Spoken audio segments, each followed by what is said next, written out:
Basic part 1 botany का second paper का next topic nutrition in bacteria पढ़ेंगे।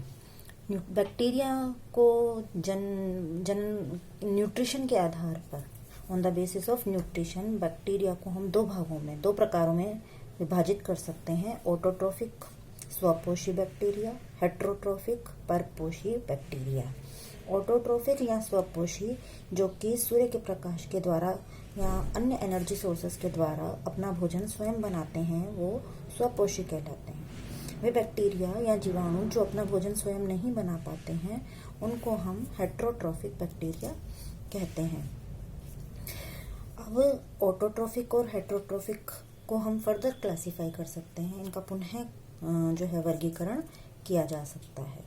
प्रकाश संश्लेषी और रसायन संश्लेषी। ऑटोट्रोफिक स्वपोषी दो प्रकार के होते हैं, एक तो प्रकाश संश्लेषी और दूसरे रसायन संश्लेषी।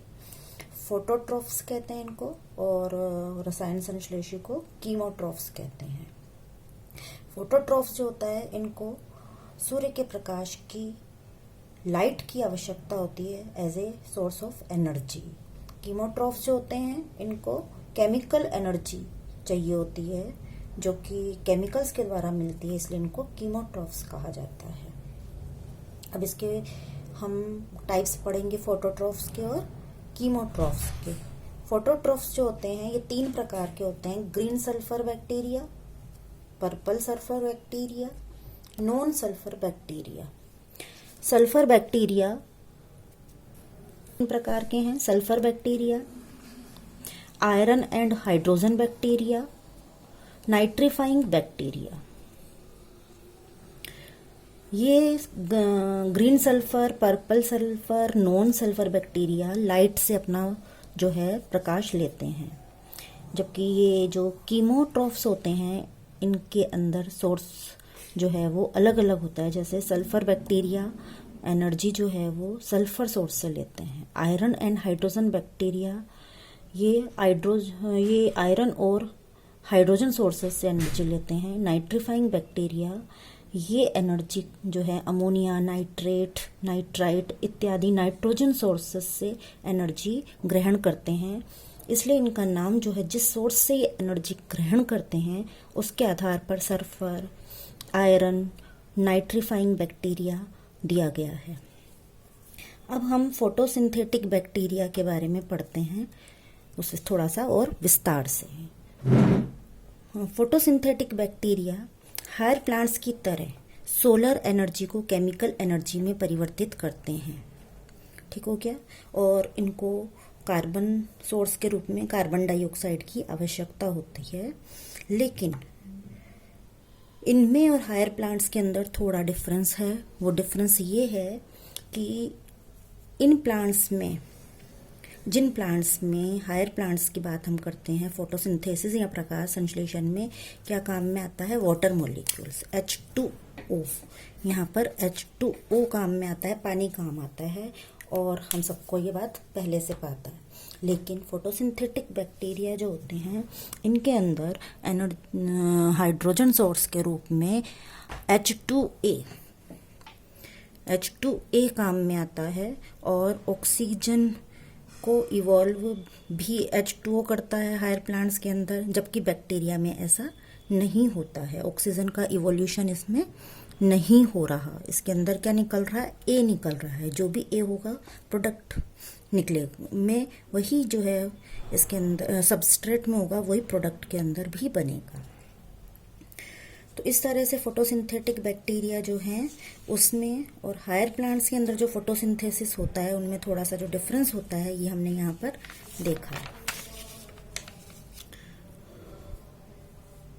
फोटोसिंथेटिक बैक्टीरिया के प्रकारों का वर्णन, अब हम इसको, पहले मैंने बताया इसके तीन प्रकार होते हैं, इन तीनों प्रकारों का हम उदाहरण के साथ में अध्ययन अब करेंगे नेक्स्ट पार्ट के अंदर। पहला भाग है इसका ग्रीन सल्फर बैक्टीरिया, है ना। ग्रीन सल्फर बैक्टीरिया जो है इसका उदाहरण है क्लोरोबियम बैक्टीरिया। क्लोरोबियम बैक्टीरिया जो होता है ये मोटाइल और रोड शेप का बैक्टीरिया है, और इसके अंदर जो क्लोरोफिल पाया जाता है, बैक्टीरिया में अलग तरह के क्लोरोफिल होते हैं। इसके क्लोरोफिल को क्लोरोबियम क्लोरोफिल कहा जाता है, ठीक है। और ये जो है H2S अथवा अन्य सल्फर यौगिकों को काम में लेता है, और इसमें किसी भी प्रकार की ऑक्सीजन इवोल्यूशन हमने देखा कि नहीं होता है। पहले वाली जो है उसके अंदर मैंने आपको बताया इक्वेशन के अंदर, इसलिए इनको एनेरोबिक भी बताते हैं, ना इनको ऑक्सीजन की ज़रूरत है अभी इस रिएक्शन के लिए, तो इनको एनेरोबिक बैक्टीरिया भी कहा जाता है, जो कि ग्रीन सल्फर बैक्टीरिया एनेरोबिक होते हैं।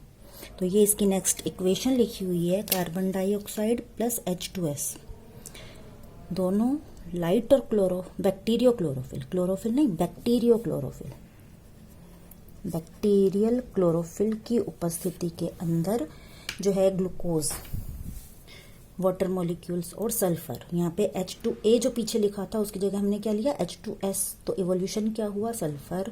और ये ग्लूकोज का मॉलिक्यूल जो है ये तो फोटोसिंथेसिस का प्रोडक्ट है, ये तो बनेगा ही बनेगा।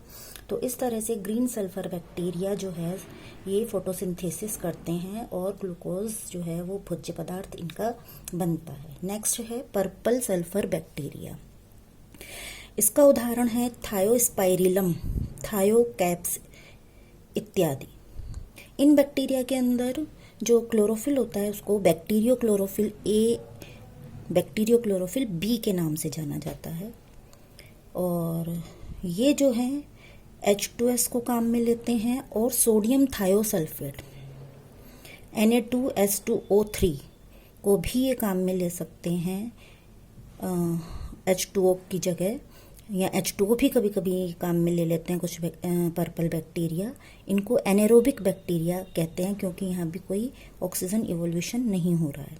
CO2 plus H2S plus H2O है ना, ये मिलकर बना रहे हैं कौन सा क्लोरोफिल, बैक्टीरियो क्लोरोफिल। सॉरी, यहाँ पे ऊपर वाली इक्वेशन के अंदर क्लोरोबियम क्लोरोफिल कर दीजिएगा आप, क्लोरोबियम क्लोरोफिल। और ये जो है ये है bacterio chlorophyll, bacterio chlorophyll. Purple sulphur bacteria, ये भी ग्लूकोज बना रहे हैं और नीचे सोडियम थायोसल्फेट के साथ में जो रिएक्शन हो रही है यहाँ पर भी ग्लूकोज बन रहा है। प्रोडक्ट जो है वो सबस्ट्रेट में है, H2S है तो H2SO4 बनेगा, सोडियम थायोसल्फेट है तो सोडियम बाइसल्फेट बनेगा। तो ये चेंजेस इस रिएक्शन के अंदर आएंगे। नेक्स्ट है नॉन सल्फर पर्पल बैक्टीरिया। ऐसे पर्पल बैक्टीरिया जिनको कि सल्फर की आवश्यकता नहीं होती है फोटोसिंथेसिस में, उनको नॉन सल्फर पर्पल बैक्टीरिया कहते हैं। ये बैक्टीरियो क्लोरोफिल से होता है, इनके अंदर भी जो है फोटोसिंथेसिस। इसका उदाहरण है रोडोस्पाइरिलम। और ये ऑर्गेनिक पदार्थों को भी काम में लेते हैं, ऑर्गेनिक कंपाउंड्स काम में लेते हैं और नॉन मोटाइल होते हैं और सल्फर को एक्यूमुलेट नहीं करते हैं। तो जैसे मैंने कहा कि ये ऑर्गेनिक कंपाउंड्स को काम में लेते हैं। यहाँ पे आप देखिए प्रोपियोनिक एसिड, मैलिक एसिड, ये इनका सोर्स होता है जिसको कि ये काम में लेते हैं फोटोसिंथेसिस के लिए। तो यहाँ पे प्रोपियोनिक एसिड जो है ये H2O और CO2 से रिएक्शन करके कार्बोहाइड्रेट बना रहा है। यहाँ पे मैलिक एसिड जो है ब्रेक डाउन होकर कार्बोहाइड्रेट बना रहा है। CO2 सबस्ट्रेट का ज़्यादा ऑक्सीडेशन होने पर ही ये CO2 यहाँ पर निकलेगी। अगर मैलिक एसिड ज़्यादा काम में आया तो ये CO2 निकलेगी। फोटोसिंथेसिस की क्रिया है लेकिन श्वसन की तरह इसमें CO2 का इवोल्यूशन भी हो जाएगा अगर मैलिक एसिड ज़्यादा क्वांटिटी में काम में ले लिया गया है। तो ये हमने पढ़ा कि जो है किस तरह से जो है ये 3 प्रकार के जो अपने फोटोट्रॉफिक बैक्टीरिया थे वो फोटोसिंथेसिस करते हैं। नेक्स्ट अब हम पढ़ेंगे कीमोसिंथेटिक बैक्टीरिया, कीमोट्रॉफ्स, नॉन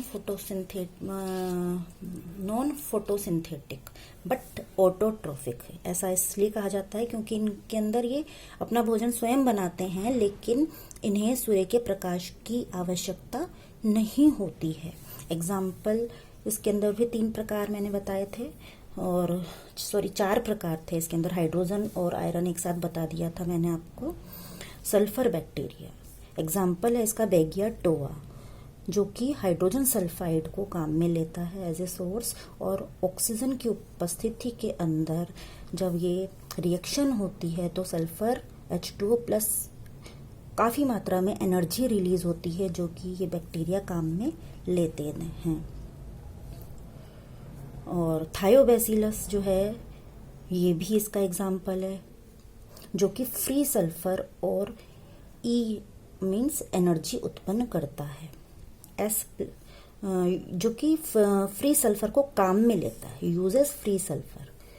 यहाँ पे फ्री सल्फर निकल रहा है, ये थायोबैसिलस फ्री सल्फर को काम में लेता है। Sulphur plus H2O plus O2 H2SO4 plus energy. तो ये दूसरा बैक्टीरिया थायोबैसिलस जो कि सल्फर को काम में ले रहा है, और बेगिया टोआ जिसमें कि सल्फर रिलीज हो रही है, H2S को काम में ले रहा है। नेक्स्ट इज बैक्टीरिया कौन सा है? आयरन बैक्टीरिया, इसको फेरोबैसिलस कहते हैं। ये फेरोबैसिलस बैक्टीरिया जो है सामान्यतः पोन्ड्स में जहाँ पे या स्प्रिंग्स में जहाँ पे कि फ्रेश वाटर होता है वहाँ पे ज़्यादा पाए जाते हैं। ये क्या करते हैं? Fe+2 को Fe+3 के अंदर परिवर्तित कर देते हैं, ऑक्सीडेशन कर देते हैं, जो कि Fe+3 जो है FeOH3 के रूप में जो है परिवर्तित हो जाता है, और ये इनसोल्यूबल होता है और पानी में इनसोल्यूबल होता है, और काफ़ी मात्रा में इससे एनर्जी निकलती है जो कि ये उपयोग में लेते हैं। हाइड्रोजन बैक्टीरिया एग्जाम्पल है इसका स्यूडोमोनास, H2 प्लस O2 दोनों रिएक्शन करते हैं और H2O बनता है, और बहुत सारी एनर्जी इसमें रिलीज होती है जो कि अपने क्रियाओं को करने में काम में लेते हैं। लास्ट है इसके अंदर नाइट्रीफाइंग बैक्टीरिया। नाइट्रीफाइंग बैक्टीरिया का उदाहरण है नाइट्रोसोमोनास, नाइट्रोबैक्टर इत्यादि। ये सोइल के अंदर पाए जाते हैं सामान्यतः, और जैसे कि अमोनिफाइंग बैक्टीरिया भी इसका उदाहरण है, अमोनिया को बनाते हैं, और ये जो है नाइट्रेट को बनाते हैं, या नाइट्राइट को बनाएंगे या नाइट्रेट को बनाएंगे, इनको नाइट्रीफाइंग बैक्टीरिया कहते हैं। जैसे कि फर्स्ट स्टेप देखिए, अमोनिया प्लस ऑक्सीजन, ये HNO2 नाइट्राइट बना, HNO2 plus O2 again reaction हुई तो HNO3 बना। दोनों रिएक्शंस के अंदर एनर्जी जो है वो काफ़ी मात्रा में रिलीज होती है।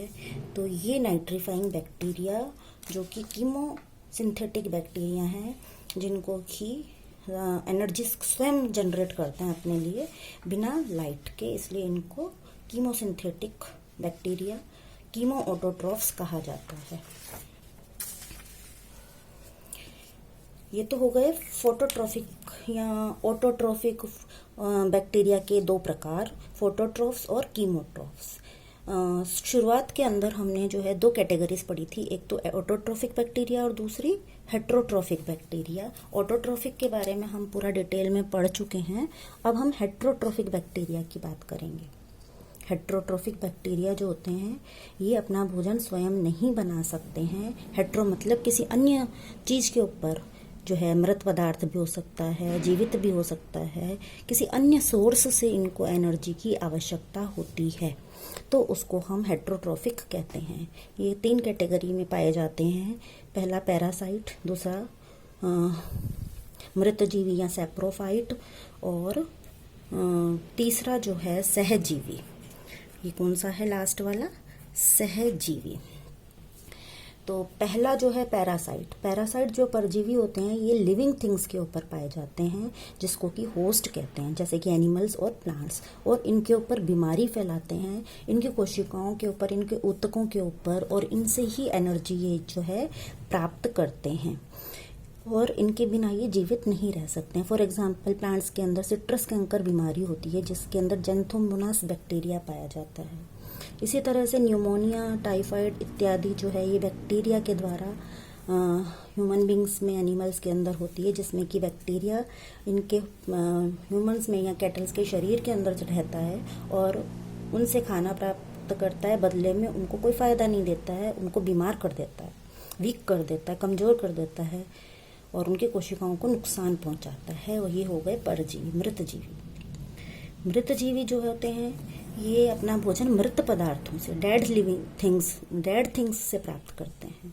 और इनके जटिल ऑर्गेनिक पदार्थ जैसे कार्बोहाइड्रेट, प्रोटीन, लिपिड जिनसे कि हमारा शरीर बनता है, उनको अकार्बनिक पदार्थों में बदल देते हैं, जिससे कि ये फिर पुनः अकार्बनिक पदार्थ मिट्टी में मिल जाते हैं और उर्वरक का काम करते हैं। और मृतजीवी पदार्थ जो होते हैं इनको स्कैवेंजर्स, सफाई कर्मी के नाम से भी जाना जाता है, क्योंकि ये वातावरण को क्लीन करते हैं, साफ करते हैं। और मृतजीवी जो है इन्हें फर्मेंटेशन, प्यूट्रिफिकेशन प्रक्रिया में भी ये भाग लेते हैं। और जो है क्या होता है फर्मेंटेशन, इसके अंदर जो है शुगर्स जैसे गन्ना है उसको कॉम्प्लेक्स शुगर्स को सिंपल शुगर्स के अंदर कन्वर्ट कर देते हैं किण्वन की क्रिया के द्वारा। लैक्टोज शुगर को लैक्टिक एसिड में कन्वर्ट कर देते हैं, अल्कोहल बनाने में हेल्प करते हैं। प्यूट्रिफिकेशन के अंदर प्रोटीन को जो है ब्रेकडाउन, पेप्टोन, पॉलीपेप्टाइड, पेप्टाइड और फिर अमीनो एसिड, जिस बेसिक यूनिट जिससे कि प्रोटीन बनता है, उसमें कन्वर्ट कर देते हैं। तो ये फर्मेंटेशन है जिसमें अल्कोहल बन रहा है C2H5OH, और ये प्यूट्रिफिकेशन है जिससे प्रोटीन अमीनो एसिड के अंदर परिवर्तित होता है। किसी भी तरह की ऑक्सीजन की या आवश्यकता इनको इस प्रक्रिया में नहीं होती है। सहजीवी, कुछ बैक्टीरिया ऐसे भी होते हैं जो दूसरे जीवों के साथ में रहते हैं। आपने पढ़ा होगा लेग्यूमिनोसी या मटर कुल के पौधों की जड़ों को हम जब जमीन से निकालते हैं तो उसमें गांठें मिलती हैं। इन गांठों के अंदर जो है बैक्टीरिया सहजीवी के रूप में पाए जाते हैं। सहजीवी मतलब दो जीव एक साथ रहते हैं और दोनों ही एक दूसरे को किसी ना किसी रूप में मदद करते हैं। ऐसा नहीं होता कि नुकसान पहुंचाते हैं, दोनों को एक दूसरे की आवश्यकता है। एक दूसरे के बिना वो एक मिनट भी जीवित नहीं रह सकते हैं, उनको सहजीवी कहते हैं। तो उसका एग्जाम्पल है राइजोबियम बैक्टीरिया, लेग्यूमिनोसी फैमिली की जड़ों में पाया जाता है और ये जो है क्या काम करता है, नाइट्रोजन फिक्सेशन में मदद करता है।